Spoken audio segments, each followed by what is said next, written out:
ऐं साईं मुंहिंजा नवाबाद जे महबूब पटन खां साजिद अली महर चूंड करे मोकिली आहे साई मां महर जी लिखियल ई ख़ूबसूरत तहरीर जंहिंजो उनवान आहे तुंहिंजी महबत खां सवाइ ॿिए कंहिंजो मां सोचे बि न आहियां सघी।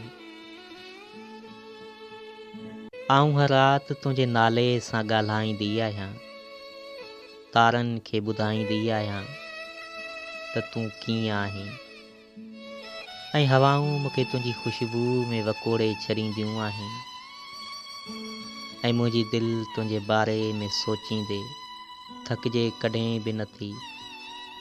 तोखे महसूसु करण लाइ मूं पंहिंजे साह सां जंग कई आहे, तुंहिंजी नरमी खे हथनि में क़ैद करण लाइ मूं पंहिंजनि हथनि खे दुआ में बदिलाए छॾियो आहे।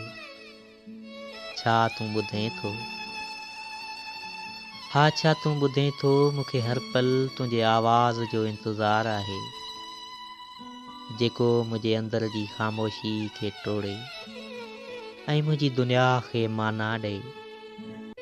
मां तुंहिंजी अखियुनि में वसणु चाहियां थी, जिते हर ख़्वाब रंगीन थी मुंहिंजी ज़िंदगी खे शाइरी बणाए छॾे। पर महबत त सिर्फ़ु प्यार जो नालो न आहे, उहो क़ुर्बानी आहे, ऐं उहो इंतज़ारु आहे, उहो बिना कंहिं वापसी जे सभु कुझु ॾियणु आहे।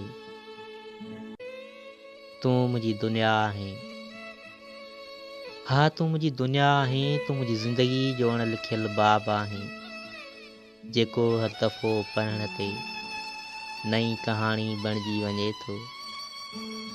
मूंखे का ज़रूरत नाहे तुंहिंजे वेझो हुजण जी, छो त मुंहिंजी दिलि पंहिंजे हर धड़कण सां तोखे वधीक वेझो आणे थी।